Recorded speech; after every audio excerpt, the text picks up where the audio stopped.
welcome to Women Who Change Our World. Each one of us has an extraordinary ability to change the society we live in. Today, Avid Learning, in collaboration with the Consul General of the United States, Mumbai, and ICIA Gallery, is proud to present a panel discussion with 4 women who have proven to be role models in their respective fields. Avid Learning has been in collaboration with TEDx for the past 3 years. So tonight, before our chair, Dr. Alka Pandey, introduces our speakers, I'd like to invite Yashraj Akashi, Senior Ambassador and Curator for TEDxGateway, to say a few words about the upcoming TEDxGateway Women. So we decided this time that we wanted to do much more than just one event in December, and we thought, why not play around with a different format? And when we looked across the format that TED gives, there was one interesting format that was offered to us, was TEDx Women. So there's a slight bit of presentation as to how TED and TEDx has grown and how we plan to grow it further in India. To start off with, what is TED? A lot of people think of TED as TED.com. That's the first part. That's the first part where you see TED Talks and all. But it's a 31-year-old organization that's been doing a conference first, and then creating content free for the world. It's on auto. Yeah. So the basic idea of a TED Talk or TED.com is to create ripples. And when we talk about ripples, share one idea that spreads across different mediums. All of you that see TED.com as just a website will be surprised to know that it's much, much more. That's the TED network. You start off with TED. You have TED Fellows, you have the TED Institute, you have the famous TED Conference, the one that just got over in Vancouver right now. You have the $1 Million TED Prize, you have the TED app, you have the TED distribution network, the TED.com website which has over 1 billion plus views. You have TED Ed, and then you have TED Books, and then you have TEDx.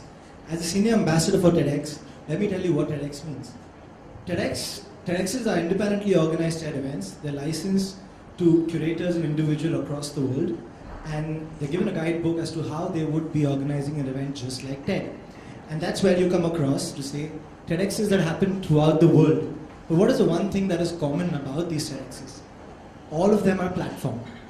They're a platform to recognize ideas across the world on a regional or a local basis. That's what we do in Bombay. We curate one of the largest TEDx's in the world, in the top 5 I would say, with over 20 speakers, 1,500 attendees, many more, there's 20 simulcast locations, and just one big conference. It's about bringing 20 to 30 of these best ideas on one platform in Mumbai to an audience of highly curated attendees and sharing ideas that go online. That's how the event is at NCPA. This is the 6th year.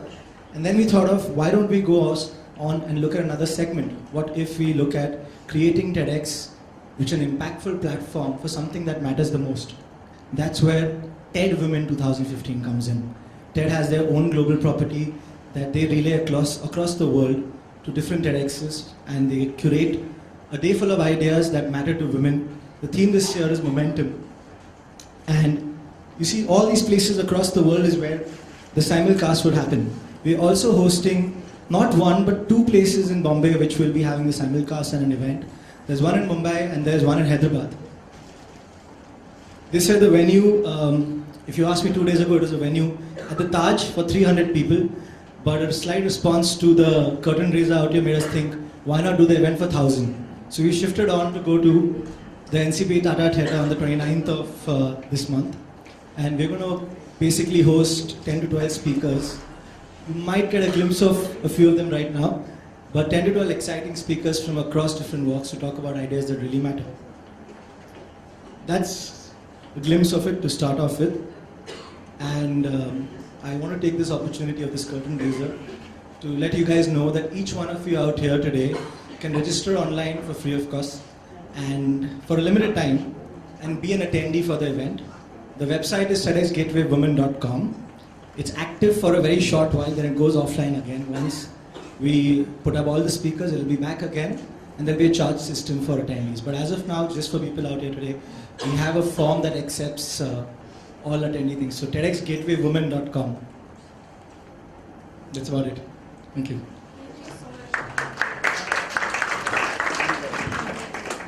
I wanted to take this opportunity to just ask you a few questions about why now? Why TEDx Women now? Actually, why not now? It's high time you have such a platform. It's actually high time you have such a platform. We realized over the last 6 years we've hosted over 150 different speakers. Some of them have had such powerful impact.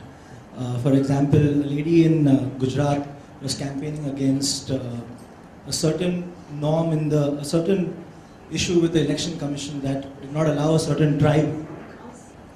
So a lady in Gujarat named Mithal Patel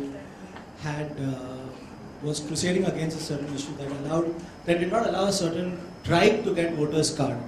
At the point she was trying to get voters card for 2,000 tribe people.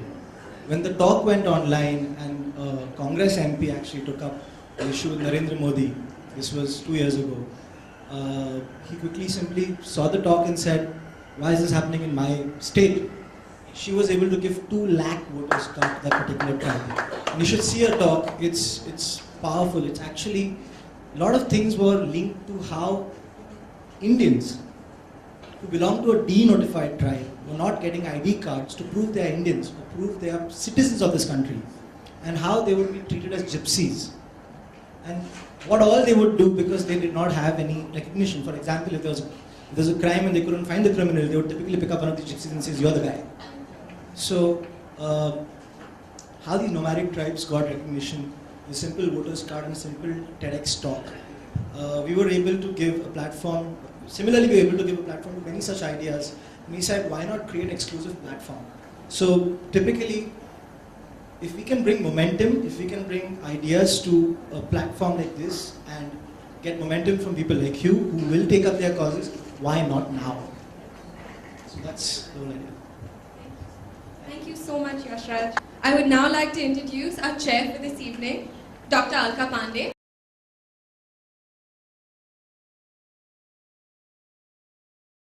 Good evening and namaskar to all of you.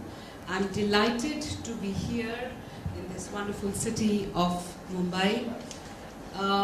Delighted really to be part of a program which is about us, which is about women. I'd like to begin a little bit with a note of gratitude. First to my friend Madhuruya for being here. She's a busy woman and travels around most of the time, but it's lovely that she's here. And to her baby, Avid, to my friend Asad, who has worked tirelessly to bring visibility to this work, to his team, I'm trying to save time, but his wondrous team of women leaders, which we are delighted, and they have brought in their energies. To the 2 authors, Dr. Shashi Gogate, though she said when somebody asked her in Delhi, how do you pronounce your name? She said in America it's Gogate. So, but she's actually she has a Maharashtrian ancestry and it's Gogate, so she is in the land of her origin and birth, and I welcome her. There's Mick Minard, the co-author and photographer, who's made all these wonderful portraits, really bringing a visibility to women who need the kind of visibility and affirmation to do even better work. There are the 3 women here who are part of the portraits. They are sitting in front, and maybe when they turn around you can, play a game of find the name. So there's Madhurita Anand, who is a filmmaker, Dr. Urvashi Sani, who's working with women and children in Lucknow, Dr. Shailaja Mehta, who is from Mumbai, working here, and we've included one more person from Mumbai, Vijay Pastala of Under the Mango Tree. So welcome to all of you. Thank you for taking time out and being here. And thank you for all of you. I was being told that it is a really eclectic and hybrid group today. We love hybridity. So it's wonderful to have a lot of men, brave men, who are here, who are being inclusive. And how can we ever do anything without the presence of the other? How can the women do what they do without the presence of the men? And how can men ever do anything without the presence of a great woman behind? So thank you all for being here. I have the privilege of introducing my panelists. I would like, however, to just introduce Dr. Shashi Gopte just a little bit. I won't be able to really tell you the expanse of the work, but just to say that it is Dr. Shashi Gopte who has actually been the seed giver of this project. She has done this project as a dream. After doing her active professional life, she's finally following her heart and part of her meditational practice. Dr. Shashi Gopte was born and raised in Indore, Madhya Pradesh. She attended the medical school there with the support and encouragement of her parents, earning an MBBS from Mahatma Gandhi Medical College in her hometown. She continued with her medical education and earned a master's in pathology at the Ohio State University Hospitals. While raising 3 children with her husband, board certified in anatomic pathology and clinical laboratories, and served there for 3 years as an assistant professor in pathology at the Ohio State University Hospitals. In 1975, she joined Fairfield Medical Center in Lancaster, Ohio, where she would practice in the field of pathology for the next 35 years as the center's Director of Clinical Labs and Chief of Pathology. In 1986, she was elected President of the Medical Staff, and in 2009, she became Chair of the hospital's Board of Directors. May I welcome Dr. Shashi Gopte here. I'm not reading another huge paragraph, but I suppose, when she'll be talking to you, you'll hear her voice and she will, tell you all how the whole project happened. It also gives me great pleasure in telling you about Mick Minard, who is responsible for making these evocative portraits which you see in the walls of this gallery.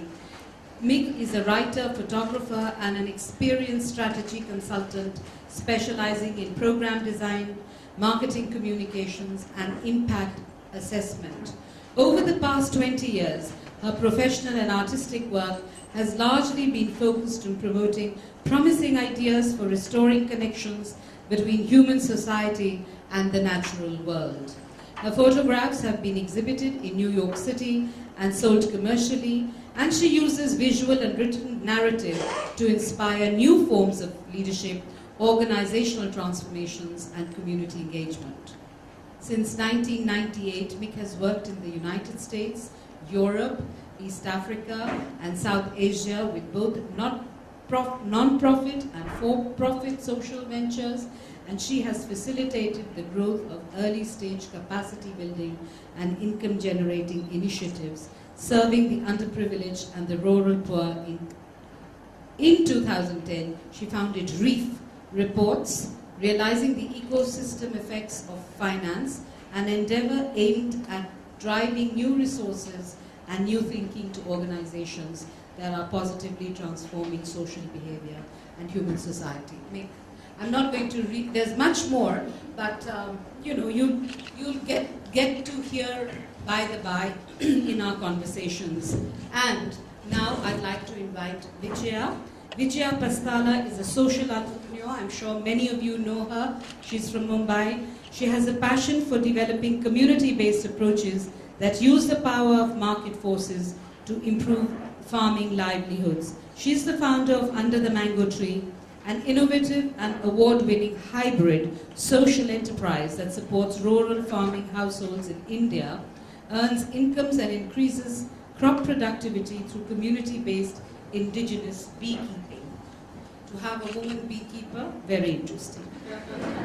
The idea for Under the Mango Tree arose from a trip to an apple orchard where Vijaya learnt of the bond between bees, agriculture yields, and single flora honeys. We only heard of what the birds and bees did, but here, I suppose Vijaya is doing something really very, very interesting. And a simple question which arose in her mind that time was, what if the farmers were trained to add bee boxes on farms to facilitate cross-pollination and provide markets to sell honey collected to increase incomes. So we are going to really be having a very, very interesting conversation with three diverse women, but I think I do have 5 minutes of this. You keeping time, Alika? Okay, then I do have 5 minutes before we get into the real discussion. I think what I'd like to ask Shashi right away is that as an Indian-born woman who worked as a pathologist in the US since the 60s, what inspired you to really do this project where you suddenly thought of women leaders? You could have thought of women pathologists, you could have thought of women scientists, but how did you, veer down to looking at women from different walks of life? I think I would like to stand up so I can see the audience and they can see me too. And what your question is a very interesting one. As I was growing up in Indore, in middle class family, I always noticed that the girls, and boys, there was always slight discrimination. In the sense, like my grandma would give some more malai to my brother than me. It's a simple thing, but kind of got stuck in my mind. And then my grandma, she was my father's actually aunt, but she stayed with us. And the way the means, at that time, she was a widow. And so they would shave her head off. And I never understood as a child, what's going on, I would just, these questions stayed in my mind all these years, and I felt girls were not treated fairly, but I got my life's opportunity, and I had to move on and do help as many people as I can. So like I help my sisters and my brothers too. I'm not, it's like brother and sister's relationship is always loving, even though he got more things in life, but I felt like, so there were other things too, but I cannot go, in the details. So after that, after medical school, I finished it, went into practice, and had family, 3 kids. Fortunately for us, that 2 kids are doctors and they're practicing in United States. Our youngest son, he is, in fact, he's a doctor, but he decided his own mind and he joined Air Force after he finished his medical degree, and now he's squadron commander in Destin, Florida. And so we are very proud, and our older daughter, she's a family practice medicine, and our middle child is, she's married to a physician, but she's working for Nestle company as a project manager. So when these kids were growing up, and they were grown up, I finished my board examinations, everything, and I felt kind of need for searching for myself. And I was really looking for some nice teacher.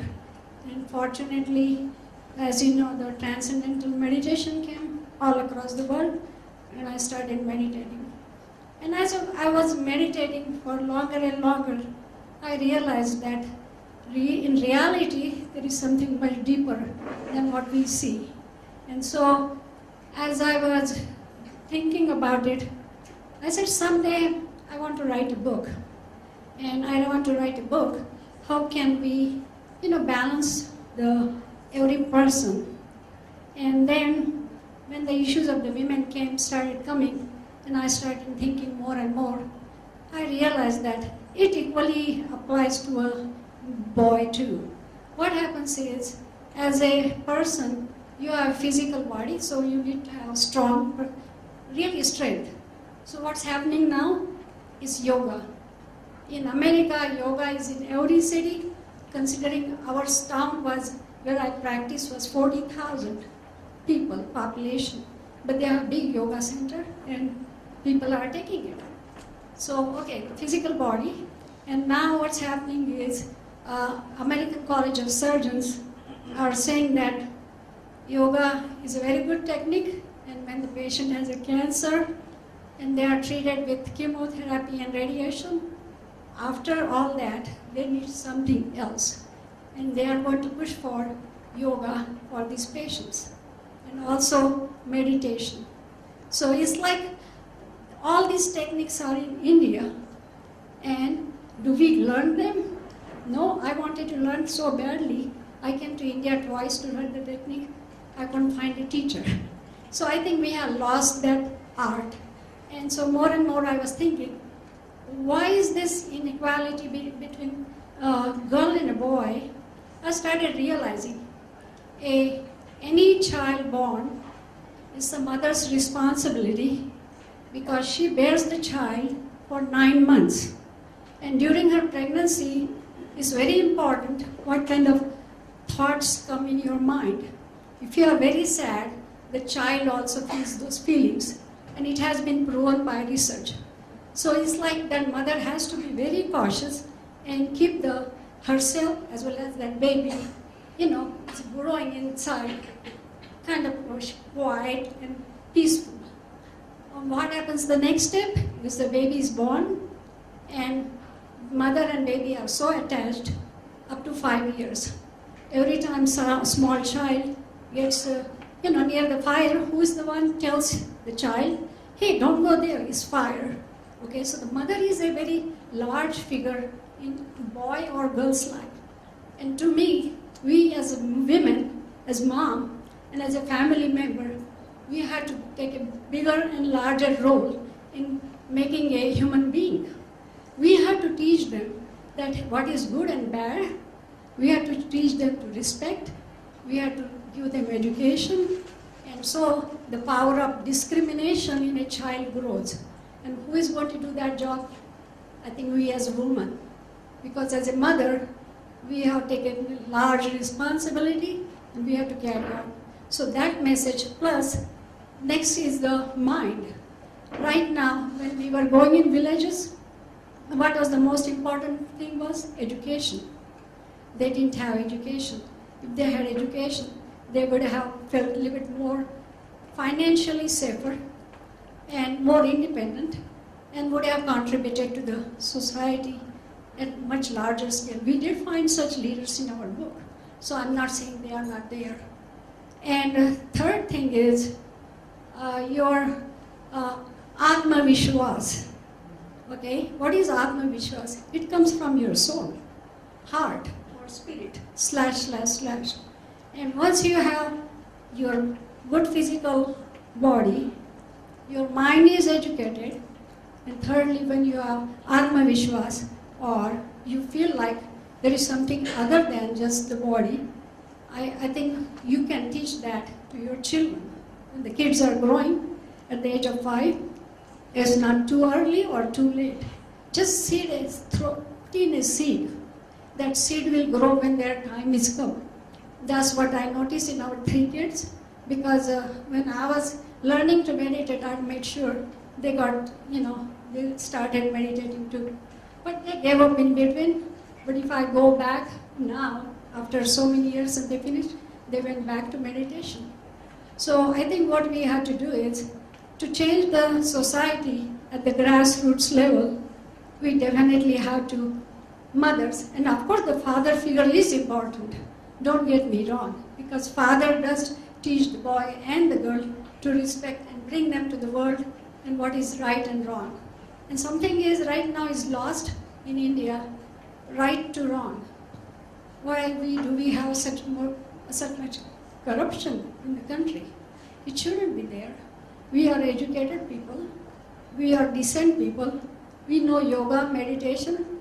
And so yoga and meditation and shiksha is going to be very important for us from India to bring it to the surface for the rest of the world. And I'm not saying it's just good for India. It's good for Africa, United States. And at this moment, I know in the city of San Francisco, they started giving 5 minutes of quiet time to kindergarten kids. Okay? So it's nothing wrong with that. We can do the same thing. Nobody should be pushed into doing meditation or anything, just quiet time, 5 minutes. And so I feel that we are lagging in India. And all this, what I was noticing as growing up, it shouldn't have happened, but it did happen. But we don't have to dwell on the past. We are the future. We have to change the generation. Okay. So those kids who are 4 and 5 years old now, if they are brought in the right way by their mom and dad, we can change the generation, and you will see the changes in the next 15 years or so. When they grow up, they will notice, you will notice, the rest of the world will notice that that's what is needed, not just in India, but all across the world. So my message came to me after whatever I was going to do in life as a physician, and I'm very happy I did it. Because I think that really takes you to the entire level of, humanity. You respect each other. You never lie. You kind of like to help other people, and you show whenever somebody comes and says, a smile comes on your face. Where does that smile come from? Your heart, because you recognize the other person's heart and love. So my message, with that comment, long comment, I will say, I want to put this seed in your thought, in your brains, and you, everybody. Mother reason I'm saying is she is the first one comes in the contact with being with a boy or girl, and she is the biggest and the very best teacher for our kids. And then the dad comes disciplining the kids. So I'm not undermining father's role at all. It's just the woman have to be strong, bodily, mentally, and with the heart, with the Atma Vishwas. And we can change this world. And that's my message for you. Thank you all.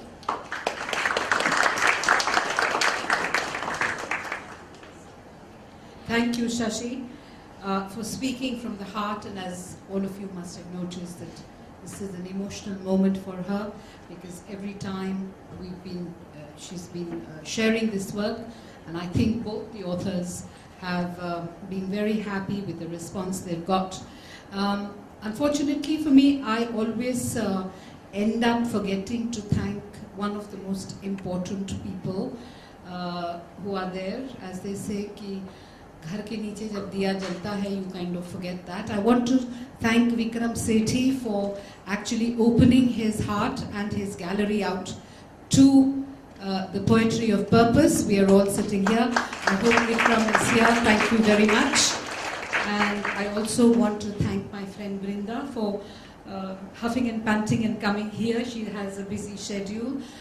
But thank yous are very important for me, because often we forget to acknowledge the ones who are dearest to us. So thank you both. I've done my thank yous for the others, and suddenly I realized that I've forgotten all of you. I'd now like to turn to Mick, who gave a beautiful poetic title to the book, Poetry of Purpose. Though of course we've changed it a little bit here, saying women who change our world, because we wanted to make it more inclusive. But just wanting to know, Mick, and if you would be kind enough to stick to time, sorry to be a timekeeper, to tell and share with us that why did you call it the Poetry of Purpose? Okay, can everybody hear me okay? Yes. I'm actually going to answer that question by reading an excerpt from the book. But put very simply, finding one's purpose is a poetic journey for men and women everywhere. So this is from the preface of the book. And I hope that you all get your copy downstairs and you can read it over and over again. It reinforces everything that Dr. Bogate just shared with you, or Dr. Bogate, sorry.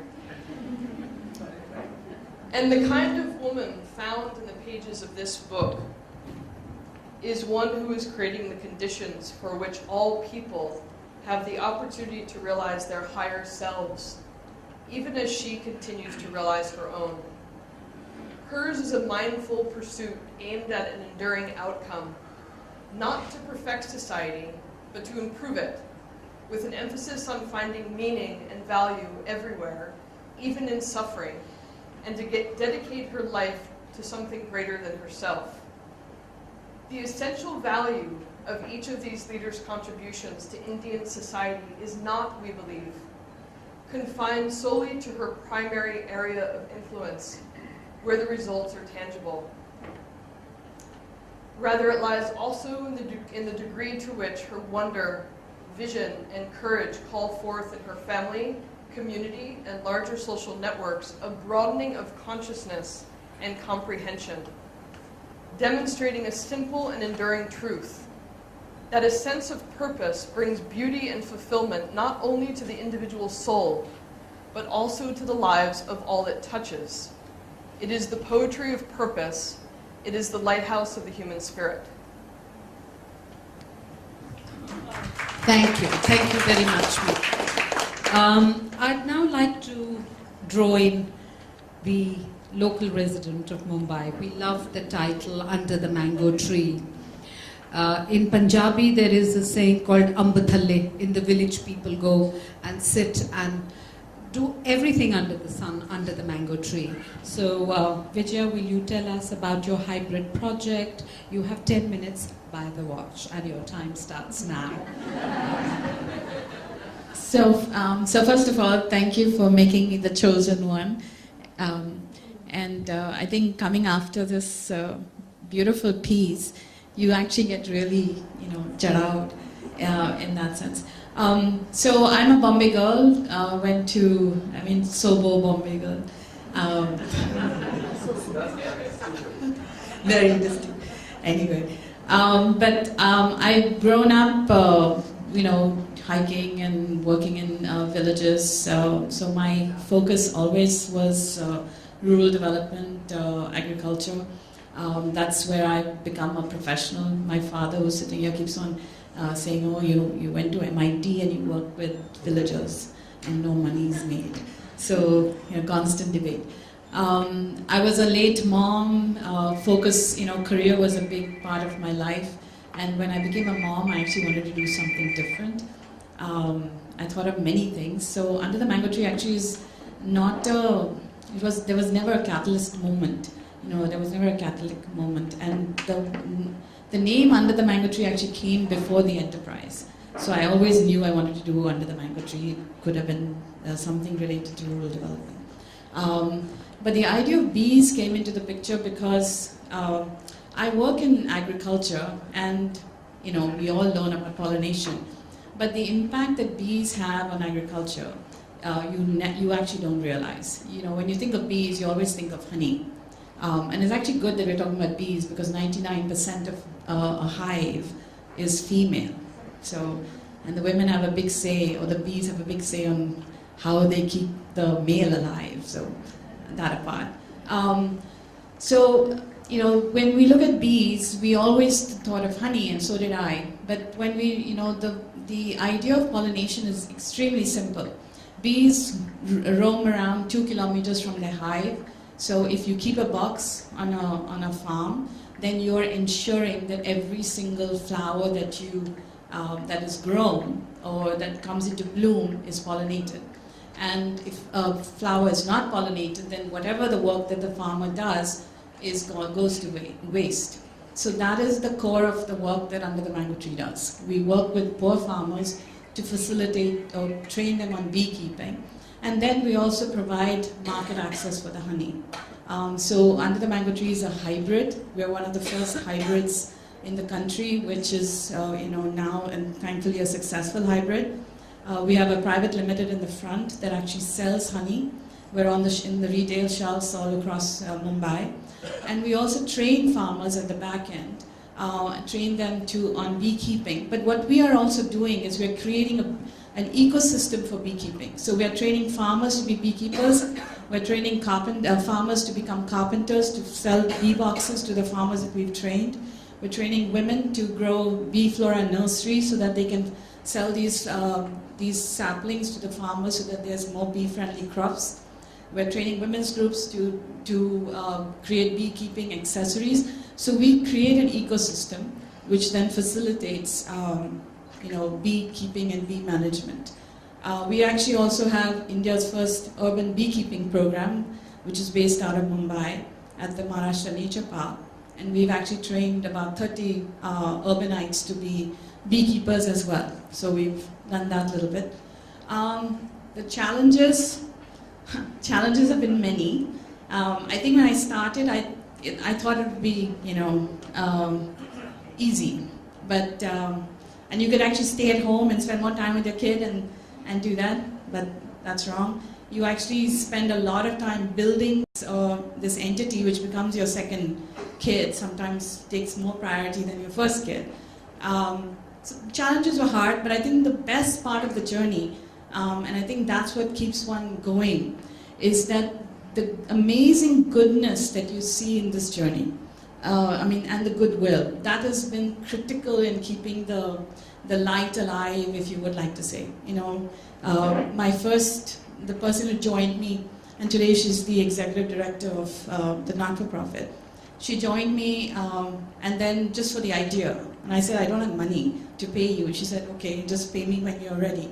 And I paid her 6 months later. The first person who helped me I was not a beekeeper. I actually still am not a beekeeper. I still open a bee box with I'm still scared. But the first person who was technically and sound to become, to help us, he also came on board without any money. When the first donor gave us money just because they liked the idea and believed in us. So I think for us, that's been the push that we've seen, that this is, so the challenges have been there, and I think the challenges are across, whether you're a social enterprise, or a social entrepreneur, whether you're a normal entrepreneur. I think women have more challenges if you're just working. And if you're working and have a salary, you're a little bit settled. But if you have to look at that bank balance and you have other people's lives dependent on you, that's a little bit more of a challenge. But the challenge is across. It's not specific to being a social entrepreneur. I think you face challenges just as an entrepreneur and as a woman. But I think it's the bright sparks that you meet in this journey that keep you alive and keep you going. So that's more of it. I'll answer questions if you have any later on. Thank you. That was fantastic, and thank you. You saved me from being a cruel surgeon. Thank you very much. Very moving one-liners by these women leaders who hold you with their simple thoughts, but which have huge meaning to them.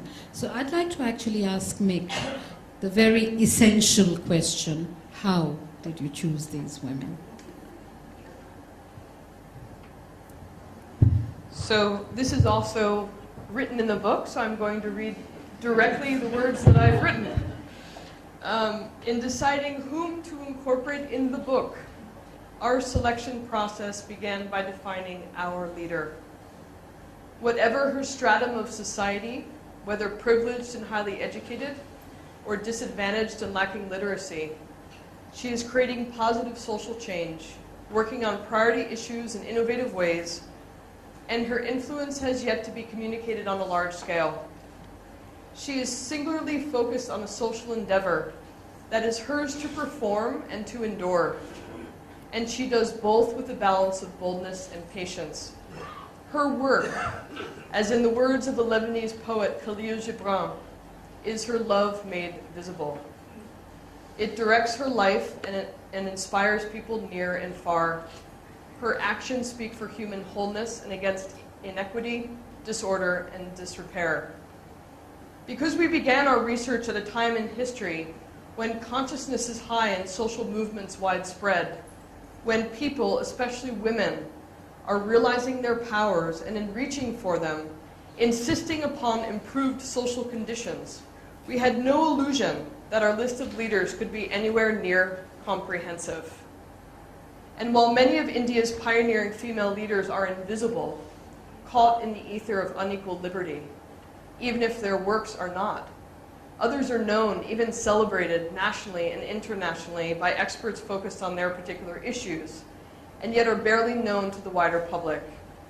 In light of this paradoxical known yet unknown status of many of India's most influential women, our strategy for identifying those we might include depended on a large network of deeply knowledgeable and prodigiously generous people many of whom themselves work on India's most pressing social and environmental and economic issues. Foundations, civil society, non-government organizations, social activists, development practitioners, entrepreneurs, impact investors, all shared their stories with us of women who are shaping India's future, transforming lives and accelerating peace and prosperity in their communities. From the transit camps in Mumbai to the slums in Lucknow, to the farm fields of Alwar and the ball fields of Rohtak, the list grew and grew, and we finally chose 15. Well, all I can say is I wish she hadn't read, because then you would have bought more books. But maybe, let's look at the other side. Maybe her reading will prompt you to read more books. I'd just like to ask Shashi a question before I will ask Vijaya. What is it, Shashi, that you learned from this experience? You've also traveled with MIG, you've met the leaders, you had a dream which you fulfilled, and there is that little, moment between the realization of the dream and the process. So, what was it? Because for me, it is both a very humbling and an empowering emotion at the same time when I hear, when I see, and when I read about all the women leaders. But you've been so emotionally involved. Yeah. I think when we selected these women, I wanted to select not somebody like who are already leaders on the nation. They already achieved them. Their being here is a political reason. And the ladies I wanted, women I wanted, was at the grassroots level who have succeeded in spite of all the odds. They are the one making a change in their society and at the grassroots level. And to give an example of was that first was this Vimla, you saw her. She has no education, but she wanted to be the serpent. And she had to fight all the odds. And she became a serpent. And she told me, which was very, very touching to me, she said, I cannot read or write, so I used to do angutha chap, my signature. But now I can write my name, Vimla. And for her, I think that was such a, उसमें आत्मविश्वास बढ़ गया था. So I could see her that way. And then the other farmers and the Razia, she is a Muslim lady, Muslim girl. And for her to come off all the odds was similar thing. That her father did not want her to go to school after 5th grade, but she was the top student in the class. So she had to convince her friend's father, please talk to my father so that I can continue my education. And so she kept doing that. She came first in high school, and her father said, no, I cannot send you college. She persisted. So this persistence is Atmavishwas, and the mind has made up its mind. And so to me, that's why she succeeded. And she was a radio station announcer in Mewat. And I said to her, she said, no, I want to interview you. So I said, okay, I can be. And there are about 200,000 people in the surrounding areas listen to the radio. So she just now, this time when we went to present her our book, she said, after our interview, there were thousands of, at least hundreds of students. They were ready to take pre-med exam after they listened to you. And so it's like she was the, initiator in that village or in that. So get the kids excited about their, So again, education was important for her. And she asked me a very touching question. She said, मेरे को ऐसा लगता है मैं सुबह उठ जाती हूँ, मेरी 2 लड़कियाँ हैं, उनके लिए ब्रेकफास्ट बना देती हूँ, फिर मैं रेडियो स्टेशन पे जाती हूँ, उस पर फिर काम करती हूँ, फिर घर पे आती हूँ, खाना बनाती हूँ. ये क्या ये ज़िंदगी है? मैंने कहा नहीं, ये ज़िंदगी नहीं है. तुम क्या करती हो? मैंने कहा तुम तो मुस्लिम हो तो शायद तुम कुछ प्रेयर वगैरह. तो मैंने नहीं, प्रेयर वगैरह नहीं. तो मैंने कहा प्रेयर से नहीं होता. तो मैंने कहा मेरे को उर्दू में वर्ड नहीं पता था कि अपने जैसे आत्मा है उसको उर्दू में क्या कहते हैं, रूह कहते हैं. सो मैंने कहा तुमने कभी अपने रूह के बारे सोचा है? तो उसने कहा नहीं. मैंने कहा अब 5 मिनट रोज़ सुबह और शाम रूह के और ये करना. I couldn't tell a prayer or whatever, but at least go and touch your heart. That's what. So she started doing that. And she really wanted to go, and this time when we met, now she is the, all regional, what's her title, Mick? She's an accredited social health worker for her district. So within 2 years, we were there in 2013 and it's 2015. So she got that Atma Vishwas or whatever you want to call. That's another example. And then you took Urvashi, she will tell you after a while. I mean, she wanted to get education and same ideals in the family. No girls had to be getting married, and so she had to face a lot of obstacles. She's PhD now from Berkeley.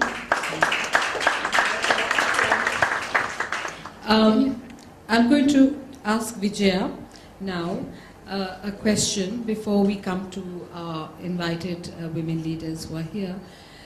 Generally, you know, the NGO sector, it is felt that it's dominated, or you generally see a lot more women there, right? There are men as well, but relatively they are less. What have you kind of, you know, has there been, what has been your experience? I mean, with both men and women, your colleagues in the sector. Oh, I'm so sorry, that's my phone. I'm really going to switch it off, but let me finish the question. Terrible of me. My deep apologies. So tell me, what do you think has touched you with your colleagues? Is there some learning that you've come across?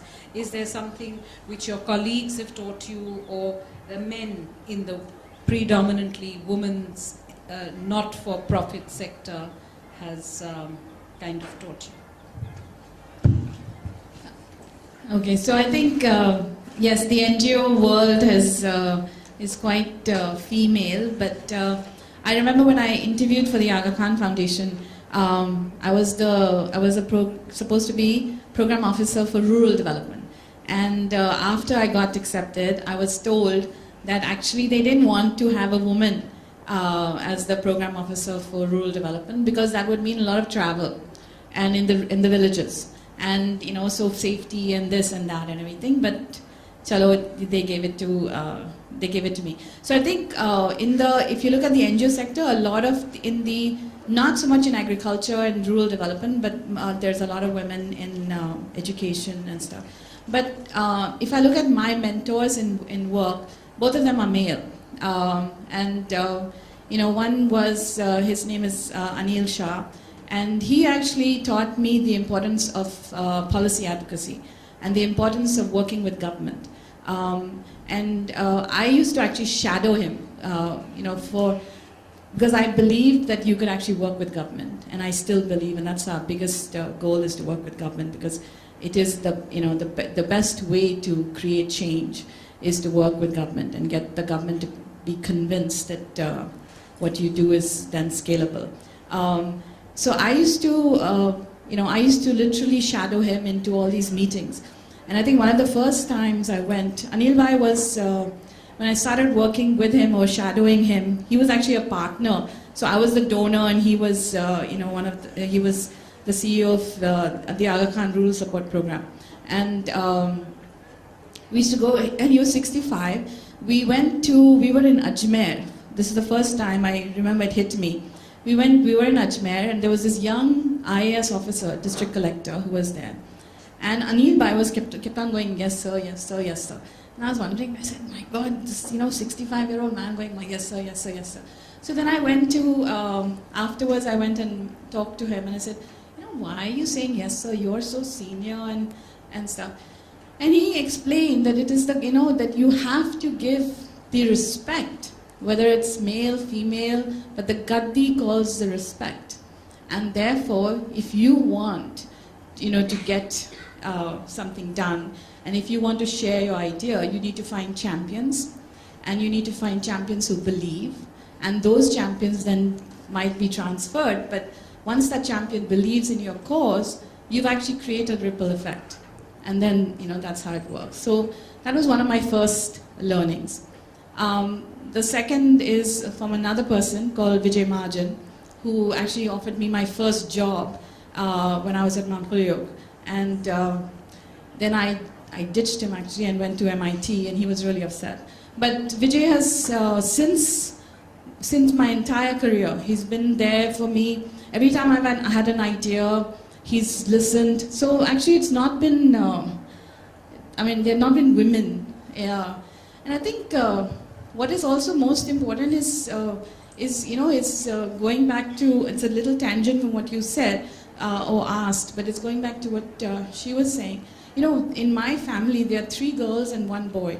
And we were never, my brother got his own room, and that we were all upset about. But other than that, there was we could do anything. So I think that made a big difference. But did that answer? Well, it's interesting because this is almost 2 or 3 generations away. In metropolitan towns and smaller 2-tier towns, there is a huge cultural difference. So it just goes to show that if the brother got more Malay, it made a difference. And if the women were allowed to do anything, it still made a difference. So it's just that here's to woman power. And the fact that women really are, the great energy. So that's wonderful. And also to know that the energy is being fed and fueled by interesting mentors for Vijaya who've been men. So I think that's the perfect balance of my doctoral work, which was on Ardhanarishwar, where there's a balance of Purush and Prakriti, where's the balance of yin and yang, and the balance of the positive and the negative. So I think this is really interesting to know that here is a woman leader who is fearless enough to say that the mentors in her life have been men, and it's very nice to be gender inclusive, and without that we can really not move forwards in the way we'd like to, in a very, very positive way. Professional mentors. Yeah. Well, they could also be men too, perhaps. Yeah, okay. She wants to make it really specific, and I'll say professional mentors. I'm trying to keep to time because I think it would be nicer if we would have more of a Q&A with the authors, and that would give you also time, and instead of us sitting and talking. But I just need the 3 women who've been invited here to say what they would like to say. May I invite Madhurita Anand to come and share her experiences. She's a filmmaker, and what I'd like to ask her really is that filmmaking has always been, film direction in particular, has been the abode of men. And what has been her challenges, what has been her strengths, and how is she kind of coping with, what are her coping mechanisms in this very challenging world of hers? Well, when I started to make films, I didn't think about it in those terms, But filmmaking as a medium is male, essentially. The way we shoot films, the way we edit them, the way we look at women. And then you come along as a woman and you have to make films, So it leads to a kind of a reverse process where you start to self-examine and you start to look at yourself and start thinking about your own place in this gender dynamic. And then, of course, it's a fight. It's a fight at many levels. It's a fight professionally, it's a fight personally, it's a fight creatively. When do you start to not cater? And if you don't cater, then what happens? And all those questions. And when the one time you did cater, how many people did you let down? All those things, But just a little bit, I just want to say a little bit about the book and being here and this wonderful enterprise. In a sense, we're part of a domino, a domino that started who knows when, I'm a big, huge fan of Kamla Bhasin, who's here. She, at some level, set the domino going in me, And as women who have had the opportunity to stand in a place where we have a voice, where we have a medium, especially for me as strong as film, if I didn't give back, it would really be a shame, you know. So I do not feel at any level that anything that I am doing is anything but what is beholden or should be done, because I'm in the way of a domino, and if I stop it right here, it'll be a disservice to men and women equally, not just women, you know. That's all I want to say. Thank you, Madhurita. I'd now like to ask Dr. Urvashi Sthani, who's come all the way from Lucknow, and we are very happy to have you here, Urvashi. You had to fight for education, and you kind of made it, and now you are helping women in particular to actually facilitate education. What were your challenges? How did you gain your selfhood? What did it mean to you? If you could share some of your experiences, your personal experiences. Thank you very much. And first of all, like you, I'd like to thank both Shashi and Mick very much for many things. For first of all, valuing women so much to give them this space. And I'm very honored to be part of the 15. And like you, Madhurita, I was very influenced by Kamla Bhasin and by Ahalya Chari there, who was wonderful. And I'm very honored to be part of that gallery. Thank you so much. In terms of the question you asked, you know, unlike you, Vijaya, I'm more in Shashi's camp, born in a very patriarchal home where clearly girls were meant to be seen and they were meant to be like anybody else. Used for domestic sexual reproductive labor, right? And those were the aspirations that you were to have, that you should be married and be a good wife, good mother, good daughter-in-law, very important. And so education didn't have any place. So I remember feeling very uncomfortable in that patriarchal ideology, but not understanding it at all. I was married off. I went to a very good school, and some of my classmates are here. And I did very well, and at the same time I was married off very soon, and I wasn't empowered enough to understand that I had the right to use that education for my own flourishing. I did what was expected. A few years down the road, there was a personal tragedy in my family where my cousin, again from the same school, very well educated, she had a bachelor's degree, she was 24 years old with a 2-year-old daughter, and she upped and burnt herself one day. Right? And that is what really shocked me out of I couldn't believe what happened. And that set me on the journey thinking about patriarchy and questioning the patriarchal ideology and understanding how lethal it can be. And down the road, I founded an organization. It was the first women's counseling center in UP for women, because I thought we must do something. There should have been somewhere she could have gone to speak to. And as I moved into education later and worked with girls, I understood very clearly that education as usual won't do it. We talk about education as empowering women. So I was educated, so to speak, so was my cousin, but not empowered, right? That if education is to empower women, then it must be based on critical feminist pedagogy. Many women are afraid of women being called feminists. I'm very unashamed and unapologetic about being that, and actually we should all be. Democracy is a feminist project. All feminism says is that we want equality for men and women, azadi, right? Equality. And democracy gives us that. It is feminist, so why are we ashamed, right? So education, if it is to be transformative, must be transformed. And with our girls, what we did was, we put the feminist goal right center stage. We said our girls will not leave unless they emerge, perceiving themselves as equal, autonomous persons worthy of respect. And that's what helps you create a self, to have a self that you think is valued. And I think the world changes. Maybe we don't have to be flaming people going out and trying to change the world, you know, let me just put this in order. But if you change yourself and reposition yourself, the world shifts. It looks at you differently.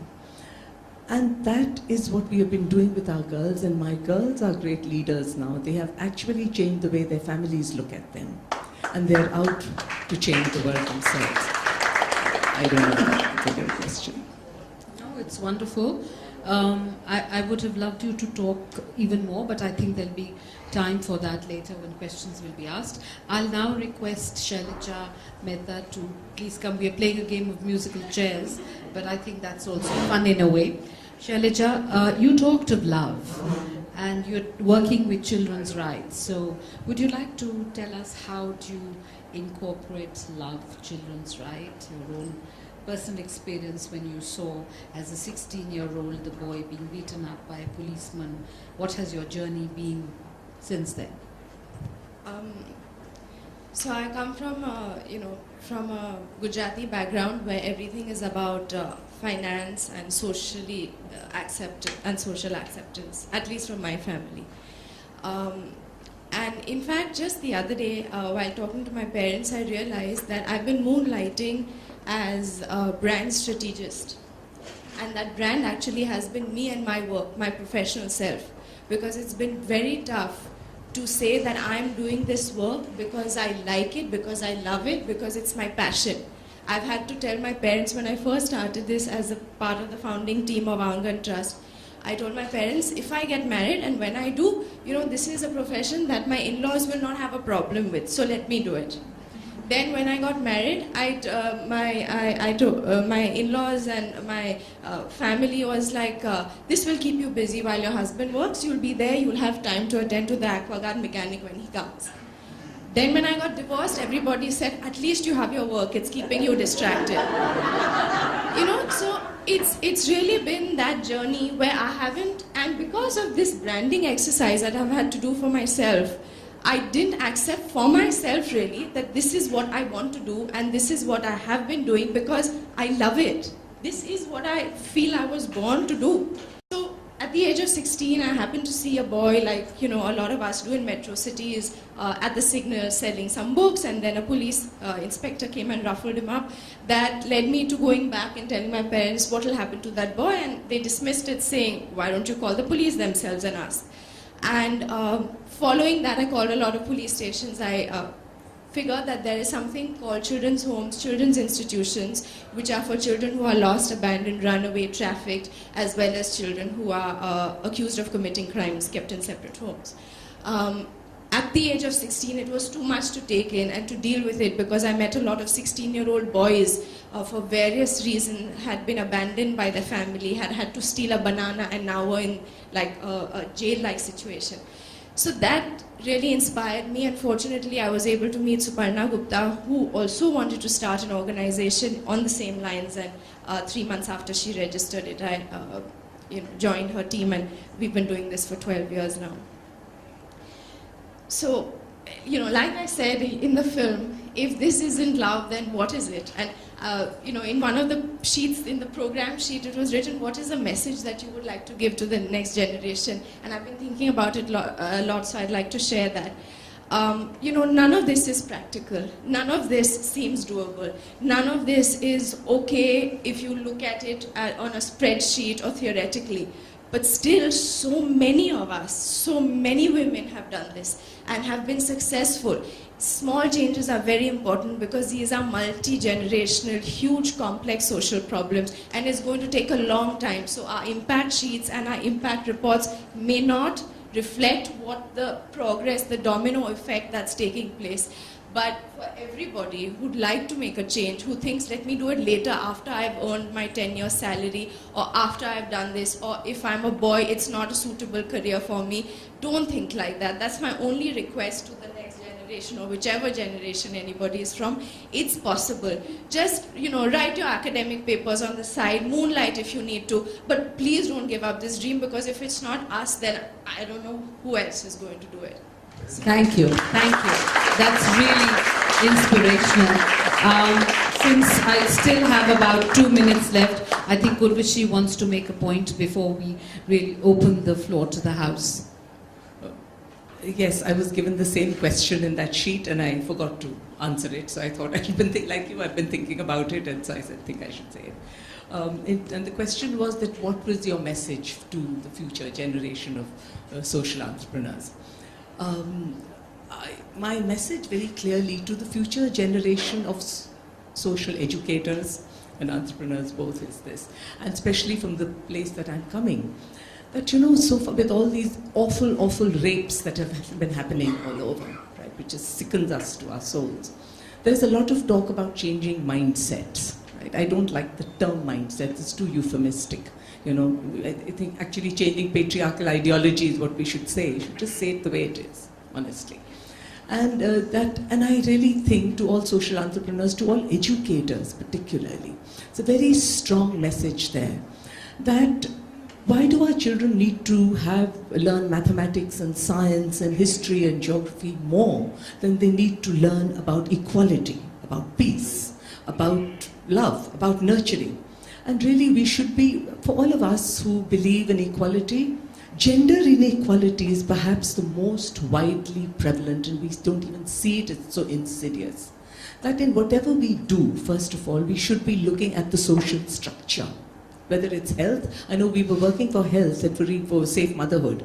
And suddenly it occurred to me, God, what's the point of all of this? What about your rights, your own reproductive rights? You need to talk about that first, right? So for educators, one, that education as usual isn't going to work. We should be done with that. The curriculum is totally out of date. Pedagogy is totally out of date. Whereas we need critical feminist pedagogy, we really need critical pedagogy. Curriculum must become personally, socially, and politically relevant. We should be talking about power. We should be talking about equality. It should be based on real life issues. And we should be talking about inequalities of every kind. As Kamala Basid said, Dalit Mange Azadi, about caste, about poverty, about communalism. Why should that happen later when you join NGOs? Why shouldn't it form part of the intellectual learning that you have while you're in school? Why are we wasting children's time? Let's be done with it. The internet is doing a good enough job. Okay? So let's just talk about real things. And you know, when we talk about progressive education, we think let's put smart boards. I mean, give me a break. Right? How about getting them to think critically? That is really important. So my message to social entrepreneurs, one, that let's think of whatever you do. Of course it should be meaningful. That's what you're doing. You're a social entrepreneur. But we must look at the ideology that we practice and consciously adopt and unashamedly profess and promote an ideology that we believe in. An ideology of equality, of love, compassion. Thank you. I'm going to please remain seated there, Shailaja, Madhurita, and Mick. Yeah. Yeah, sure. Let's go this way. Just very, very short closing remarks. And then we'll go to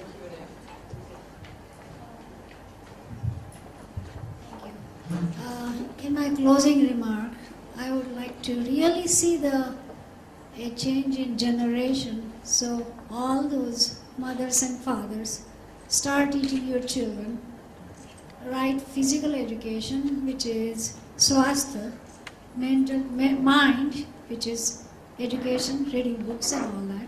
And third is about yourself or atma, so creating atma vishwas. So you are a complete individual, whether you are a boy or a girl. And who is going to make that change? The mother and the father. So I want to, at the grassroots level, we have to have this going, and we can change. We can change whatever is happening in the society right now. Is the corruption, rapes, because it's a mindset. I know she doesn't like the word mindset, but it is, you are cultivating as a child. You know, it doesn't happen overnight. And so we have to learn to really balance our individual bodies, and automatically we'll be all in a sync and won't be having such consequences of actions which are totally not acceptable. Thank you. And, just to, for me, what I tell my team all the time is, always remember to knock on the door. So one of the things that we all grow up with is the apprehension of something different. It's easy to stand on the starting line and think about what you want to do. My mother used to always say that, you're a planner. I am a professionally qualified regional planner. And so I will always plan to do things. So she always used to say, you never do it. You always plan. So I think one of the most important things I have learned, and what I like to share, and I keep pushing this with my team as well, is that just do it. Make mistakes. Knock on the door. You will never know what's behind the door unless you knock, because they'll say no. Okay, fine, move on. But do it. I think that's the big thing.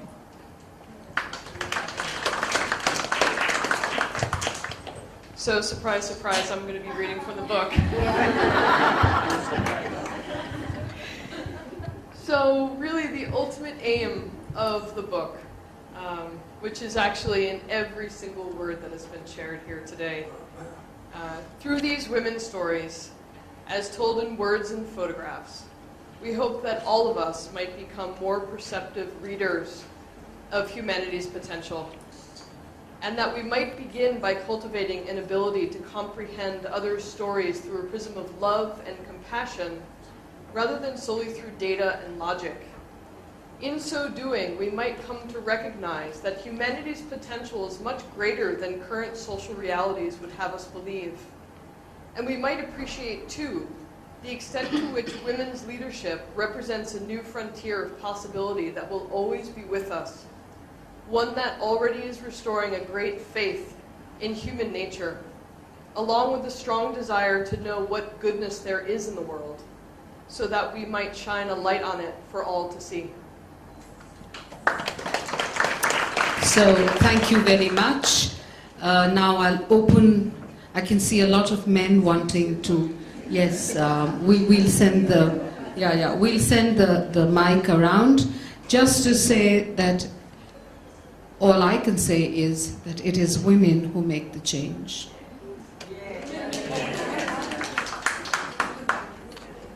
History. History is his story. The glorification or conquest of men. So we should stop that. Secondly, we should stop putting differences in the mind of children. And thirdly, all men are born to women. And now as successful women, why don't you adopt schools of girls and train them up every week, every weekends, so that change will come about. Thank you. This is time for questions. May I just say that this is a Q&A, and opinions can be shared later. Yeah, I hope it's a question. Yeah, it's a question. So anyway, I'm already changed. I call myself Mr. Malti after my wife. She's more well known. My question is to Mick. I know I'm familiar with these Indian stories. Can you lend an American milieu of women's stories there so I can get a flavor of how women are coping with discrimination in America? Oh, it's a great question. Every single issue, every single tension that we've articulated in the book is all over the world. India is not alone, because women and men are everywhere. So we are not at all pulling India out of the world and saying that these issues are only here. In fact, quite the contrary. I think India, as you'll find when you read the book, is such a vibrant nation, and the work that men and women are doing across this country takes my breath away. The level of consciousness around the issues of social transformation and how to grow a decent society are thriving here. And I've learned more from this country than any other country that I've worked in. So I hope that answers your question. Just to respond to that, the same thing, in the same vein, let me tell you that policymakers, very senior policymakers, very senior global NGOs, all terrified of using the word feminist. So that should tell you about, the approach to women's rights in the US too. I think there's a gentleman there, yes? Yeah, hi. I have a question for Vijay. It's probably applicable to all. Now, when you start on a project like this, it's a dream which you have. Now, how do you handle or tackle funding problems when you really conceive something like this?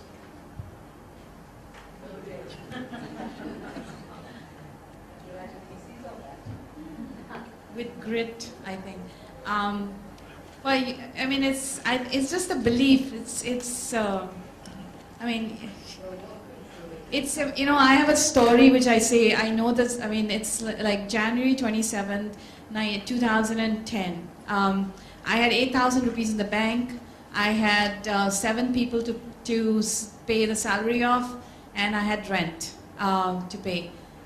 Then February 2nd, I got an email from someone who said, "I've read about you. I want to meet you. Can I meet you?" I was like, oh, whatever, free breakfast at the Marriott or something. So I said, "Chal, we'll go." Not that I mean, whatever.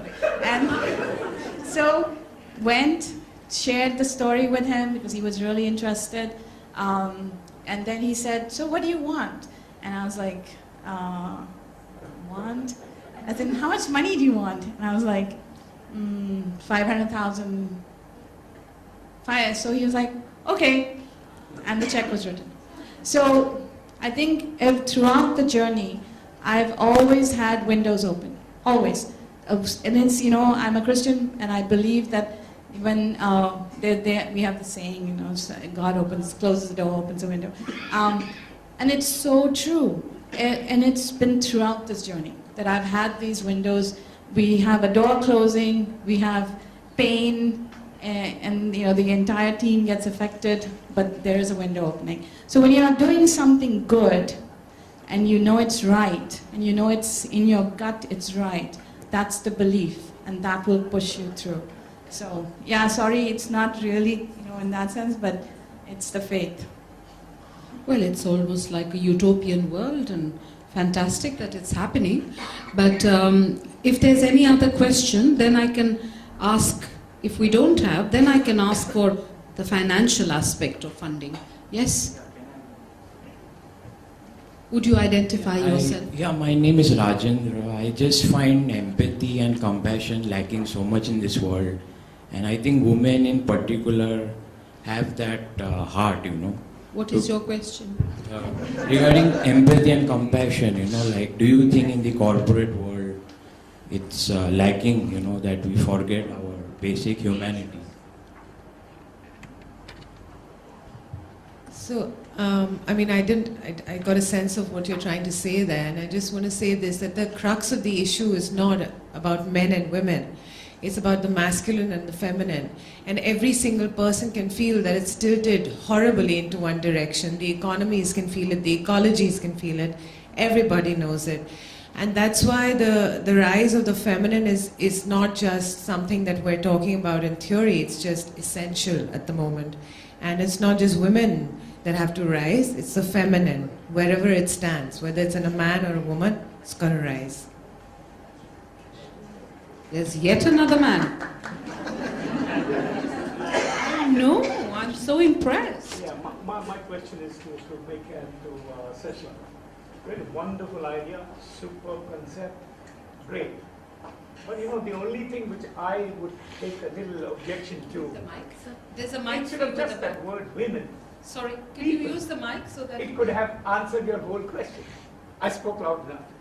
No, but if you just... Okay, so the question really is, wonderful idea, but all I said was, instead of the word out there, women who change our world, it could have been people who changed our world. It is not in isolation that only women are doing all the good to the empowerment and everything else. I would like to, the reason I started with the women, I think is equally applicable to the boys too, okay? But the one thing which you cannot deny, that every man is born to a woman, and woman's role is so critical in child bringing up. And to me, what's happening in the world right now is something we are missing, is the education, which is not just the education of the mind, but your physical body also. And thirdly is your Atma Vishwas, or your touching with your Atma due to whatever means you want to do. And this is, I think, is a woman's role in first 5 years of life in every child, whether it's a boy or girl. It's a great responsibility on that woman. I mean, you can see in the nature too, it's like, look at the little monkey babies. They're hanging on to their mom for being tree to tree, okay? And that bond is there because they were inside in the mom. So that's a very special bond. And it is not, and the book is women, because I think right now we feel that in India, yeah, there has been some, it's improving. It's not the same which were about 60 or 70 years back, but it's still their existence compared to, and they're not as bad as in Middle East, okay? That's for granted. But still the mother's role, whether you are here or America or any, is the same. And they can bring the change, and the father starts bringing the change when the child is about 5 years old and older. And because discipline is important too, for boys and girls. So it's a double role, but I basically, why do you call Mother Nature? Why not call it a Father Nature? Why, there is a Bharat Mata, why not call Bharat Father? Okay? So there must be something in the nature and our thinking which comes through that there is a very deep role of the mom in the upbringing of the child, boy or girl, up to the age of 5. And that's why we decided to do on the women, give them the confidence, not just mentally, but on the physical body level by doing yoga, and Atma Vishwas by getting yourself, in contact with the reality, whatever the reality is for the self. And that's why we did for the women. And somebody asked, we'll be glad to do on the boys too later on. But we have to start somewhere, and I felt very strongly about women, and we can do that on men. It's same principle applies. You're right. There's nothing wrong, but it's a women play a really definite role in, and that's. Yeah. And just quickly to add, Krishna, that the idea is not to have a gender-neutral world. Women are beautiful and men are wonderful, right? And so they should be. Then women should be women, in the true sense of it, and men should be men. But we're looking for a gender-equal world. So yeah, there are times where we will call women women and we will call men men. And what's wrong with that, right? For so long, women have lived with mankind, history, as though everybody is included, right? And we only now have people begun to protest that. So if women have a place and they are called women, good. Yeah. So I'm going to stick to time now. And I think we are... Okay, one last question. What? Because we've had a woman. Yeah, great. We end with this question. Super, thank you.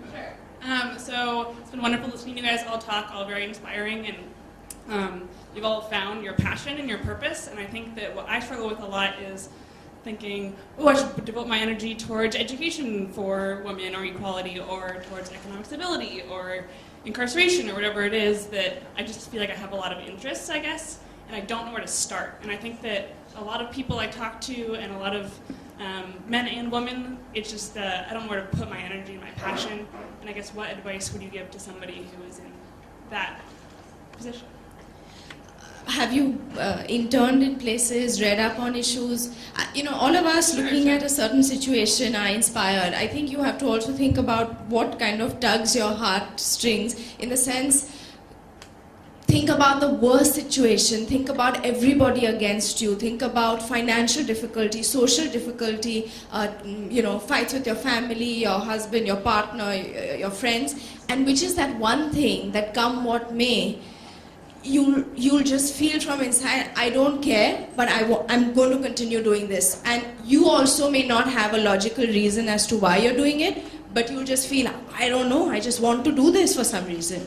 And I think it'll be, it's not a very practical answer, but these are impractical notions at some point. So we have a last question here.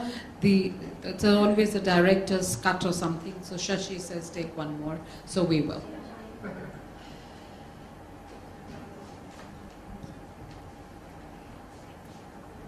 My question is to Mick actually.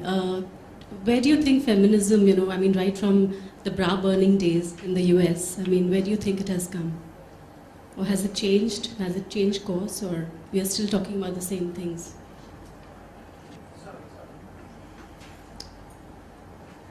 Well, there's a lot of ways to answer that question. I think I'll root it in something that just occurred at the UN headquarters in New York last week. So it's been 20 years since the first Beijing Women's Conference, and the Commission on the Status of Women, the 59th, was basically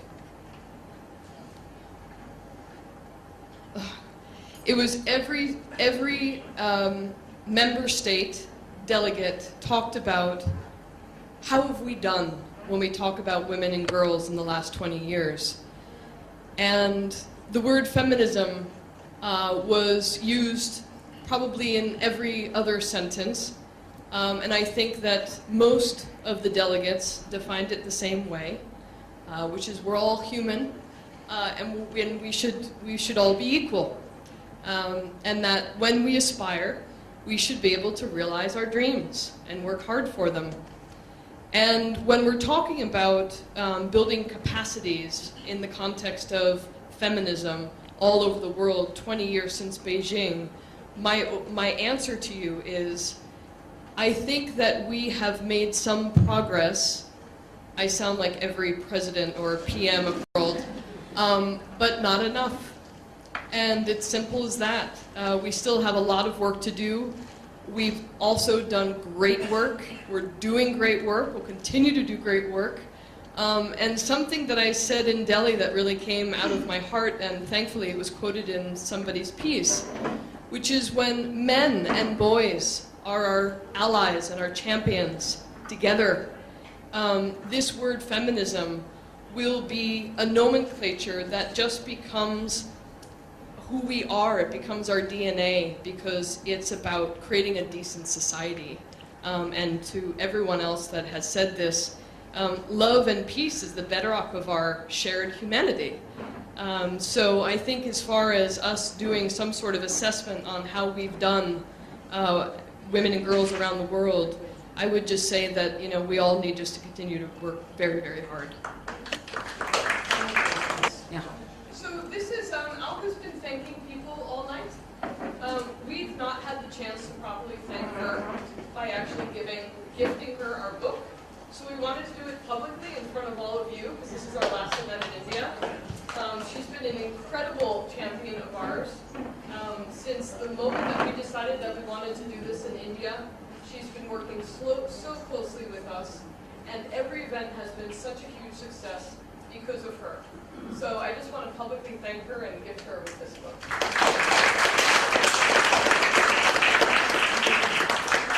All I can say is that when we were in school and somebody sang a happy birthday, we all said, I thank you, I do. I shall take that with great, great honor and great privilege from both the authors whose work I've admired, their commitment and the relentless way they've shared their work. And thank you very much, both Shashi and me. Thank you, thank you. Really quick, I would like to thank all 7 of our speakers on behalf of Avid Learning. Thank you to TEDxGateway. Thank you to the Consul General of the United States in Mumbai. And thank you to ICIA Gallery for your continued support.